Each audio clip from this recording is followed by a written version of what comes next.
Bonjour et merci de suivre ONU News. Au sommaire de notre programme, la remise des médailles des Nations Unies au contingent sud-africain de la MONUSCO basé à Goma, l'impact de la suspension des opérations contre les groupes armés dans le Kivu sur les populations civiles et les développements de la RDC en question.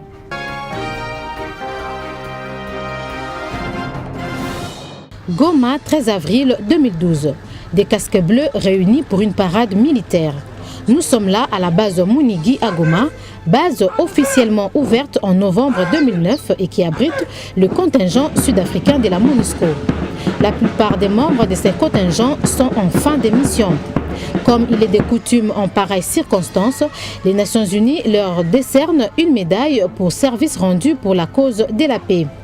La cérémonie est présidée par le commandant de la brigade Nord Kivu, le général Harinder Singh. The UN Security Council has mandated MONUSCO with the aim of restoring peace and stability in the Democratic Republic of Congo. Ever since, the UN troops, despite all the challenges and difficulties, have worked with a high degree of professionalism, pride and determination.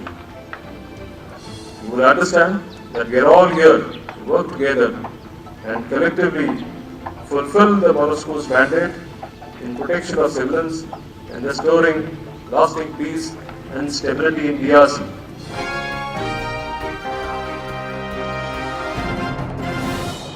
Conférence de presse One UN, des questions brûlantes de l'heure étaient au menu de la conférence de presse, notamment la suspension des opérations de traque contre les groupes armés dans les Kivu.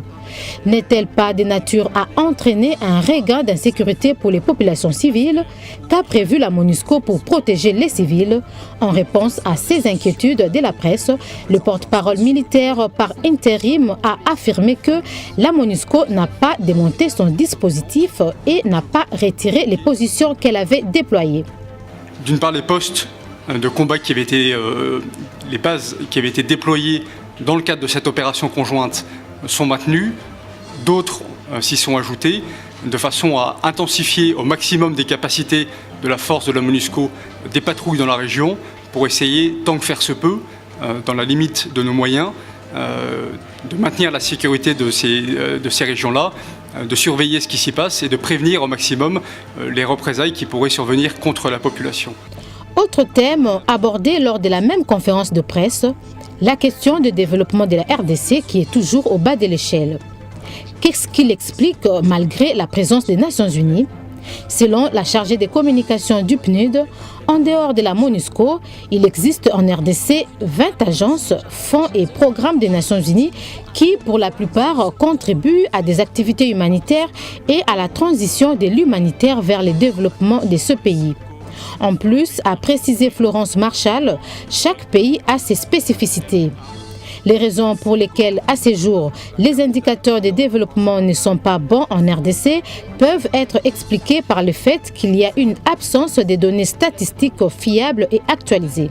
On part avec des indicateurs de base qui sont très bas parce que vous le savez, et vous le savez mieux que moi, le pays a connu lors de la dernière décennie une forte instabilité, des crises, des guerres et toutes ces guerres ont vraiment stoppé le développement du pays et maintenant il faut recommencer, il faut reconstruire. Donc les indicateurs à la base sont très bas et évidemment les progrès, il y en a, sont beaucoup plus longs et aussi beaucoup moins visibles. Concernant les objectifs du millénaire pour le développement, a renchéri l'oratrice, il y a peu de chances qu'ils soient atteints d'ici à 2015 en RDC. L'atteinte de ces objectifs est un sujet tellement important que, pour sa réalisation, une nouvelle procédure a récemment été mise en place avec tous les partenaires au développement.